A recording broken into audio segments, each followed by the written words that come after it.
नमस्कार दोस्तों, Avon story channel पर आपका स्वागत है।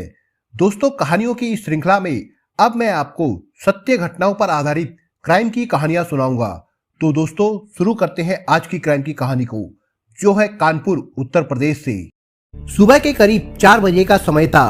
कानपुर के बर्रा इलाके के बाकी घरों में तो सन्नाटा था, लेकिन एक घर में खूनी खेल हो रहा था। इस घर में रहने वाले 61 साल के शख्स और उनकी 55 साल की बीवी का किसी ने घर में घुसकर कत्ल कर दिया था। जैसे जैसे सुबह होने लगी, वैसे ही उस घर से चीखें सुनाई देने लगी।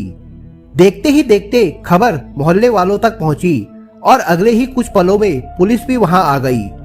कातिलों ने ऑर्डिनेंस फैक्ट्री के रिटायर्ड सुपरवाइजर मुन्ना लाल और उनकी बीवी राज देवी का कत्ल तब किया जब वो दोनों सो रहे थे।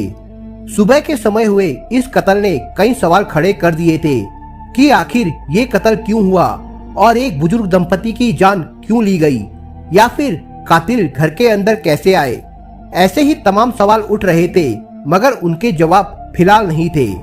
अब पुलिस इन सब सवालों के जवाब खोजने की कोशिश करने लगी और शुरुआत घर वालों से ही पूछताछ करके होनी थी। परिवार में 4 लोगों में से तो 2 का कत्ल हो चुका था और जो 2 लोग बचे थे उनसे पूछताछ जरूरी थी, लेकिन उन दोनों की हालत बहुत खराब थी। उनका रो रो कर बहुत बुरा हाल था। ऐसे में उनसे पूछताछ करना पुलिस को मुमकिन नहीं लगा, तो उनके पास इंतजार के अलावा कोई और रास्ता नहीं बचा था। तभी मौका वारदात पर पहुंची फॉरेंसिक टीम ने तमाम सबूत इकट्ठा किए। उसके बाद दोनों शवों को पोस्टमार्टम के लिए भिजवा दिया गया। इसके बाद पुलिस ने बुजुर्ग दंपति के मोबाइल फोन की जांच शुरू की, ताकि अगर कोई संदिग्ध बात हो तो उसकी जांच पड़ताल की जा सके।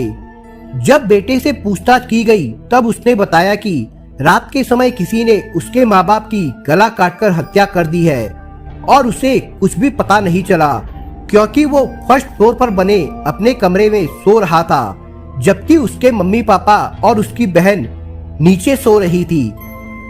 पापा बाहर वाले कमरे में और उसकी मम्मी और बहन अंदर वाले कमरे में सोई थी। सुबह उसकी बहन ने ही आकर उसको बताया कि मम्मी पापा का किसी ने कत्ल कर दिया है।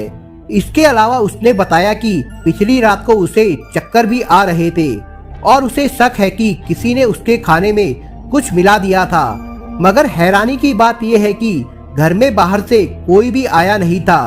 बेटे के इस बयान से 2 सवाल और खड़े हो गए कि जब घर में बाहर से कोई नहीं आया तो आखिर कत्ल किसने किए हैं, और फिर खाने में कोई नशीली चीज किसने मिलाई, और बहन को मां पर हुए हमले के बारे में कुछ पता क्यों नहीं चला। ये मामला जितना सीधा दिख रहा था उतना सीधा नहीं था। अब पुलिस ने बेटी से पूछताछ की तो उसने भी वही कहानी बताई जो उसके भाई ने बताई थी, कि घर में कातिल आधी रात को आए और मम्मी पापा की जान लेकर वो लोग चले गए और उसे भी कुछ पता नहीं चला। परंतु उसने एक बात ये पुलिस को जरूर बताई कि उसने नकाबपोश कातिलों को घर से भागते हुए देखा था, और इनमें से उसके भाई का सबसे छोटा वाला साला मयंक गुप्ता भी शामिल था। तब पुलिस ने एक बार फिर से घर के बेटे अनूप से बात करने का फैसला किया। अनूप का अपनी पत्नी के साथ तलाक का केस चल रहा था, इसलिए उसकी पत्नी उससे अलग रहती थी। उसकी पत्नी ने मुआवजे के तौर पर उससे 50 लाख की मांग की थी, इसलिए वो जो कहानी सुना रहा था उसके मुताबिक ऐसा लग रहा था जैसे उसके माँ बाप का कत्ल उसके साले मयंक ने ही किया है। इसके अलावा पुलिस को पड़ोस के एक दुकानदार पर भी शक था। पुलिस सभी तरीके से जांच कर रही थी। पुलिस का शक मयंक के साथ साथ उन 3 नकाबपोश कातिलों पर भी था, इसलिए पुलिस ने गली में लगे सीसीटीवी कैमरों की फुटेज देखने का फैसला किया। लेकिन फुटेज में कुछ और ही कहानी नजर आई। 3 नकाबपोशों की जगह एक ही नकाबपोश घर के अंदर आता हुआ दिखाई दे रहा था, और करीब 1 घंटे के बाद वो पैदल ही वापस जा रहा था। लेकिन अब उसके पास एक बैग था, इसलिए पुलिस का अब 3 की जगह एक ही नकाबपोश पर शक होना लाजमी था। घर की बेटी कोमल का झूठ पकड़ में आ गया था, इसलिए अब वो शक के दायरे में आ गई थी।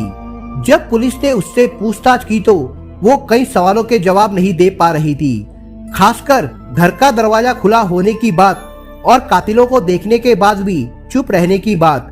जब वो पुलिस के सवालों का जवाब सही नहीं दे रही थी तो पुलिस ने उसके साथ सख्ती की, तो उसने आखिरकार ये कबूल कर ही लिया कि उसने अपने आशिक रोहित के साथ मिलकर अपने माँ बाप की हत्या की है। उसने पुलिस को बताया कि उसने रोहित के साथ मिलकर अपने माँ बाप तथा अपने भाई की हत्या की प्लानिंग की थी।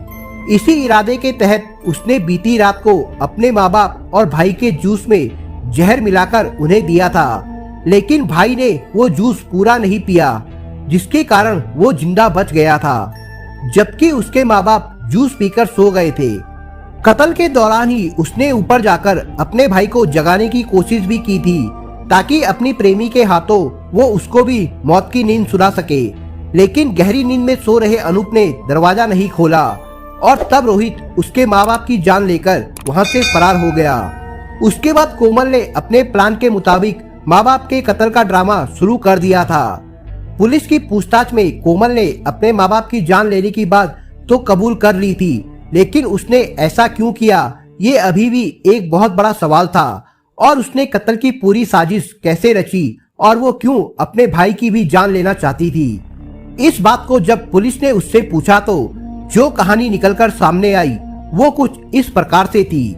असल में कोमल को मुन्ना लाल और राज देवी ने अपने रिश्तेदार से गोद लिया था, क्योंकि उनकी कोई बेटी नहीं थी, इसलिए कोमल को उन्होंने बड़े प्यार से पाला था। लेकिन उन्हें क्या पता था कि जिसे वो इतना प्यार से पाल रहे हैं वही एक दिन उन्हें मौत के घाट उतरवाएगी।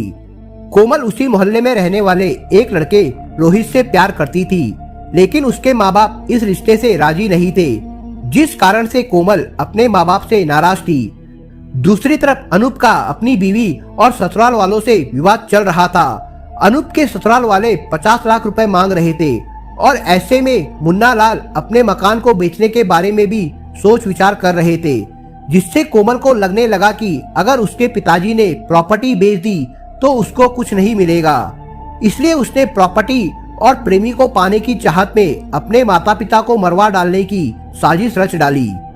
वो तो अपने भाई को भी मरवा देना चाहती थी, इसलिए उसने उसके जूस के गिलास में भी जहर मिलाया था, लेकिन उसने जूस पिया नहीं और वो बच गया।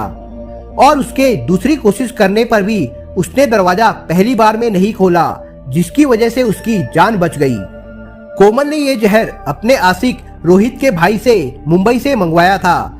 उसकी साजिश तो ये थी कि सभी को जूस में जहर मिलाकर मारने के बाद इसे आत्महत्या का रूप दे दिया जाए। इसी इरादे से उसने अपने माता पिता के मोबाइल से खुद को एक आत्महत्या जैसा एक मैसेज भी भेजकर रख लिया था। वो इससे भाई के ससुराल वालों के साथ चल रहे विवाद के कारण आत्महत्या का रूप देना चाहती थी, लेकिन इससे पहले कि उसकी साजिश कामयाब हो पाती, इस दोहरे कत्ल का भेद खुल गया और वो पकड़ी गई। तो दोस्तों ये थी आज की कहानी। दोस्तों आपको कहानी कैसी लगी हमको अपने कमेंटों के द्वारा जरूर बताएं। और दोस्तों अगर आपको हमारा काम पसंद आए तो वीडियो को लाइक शेयर और चैनल को सब्सक्राइब जरूर करिएगा दोस्तों। धन्यवाद।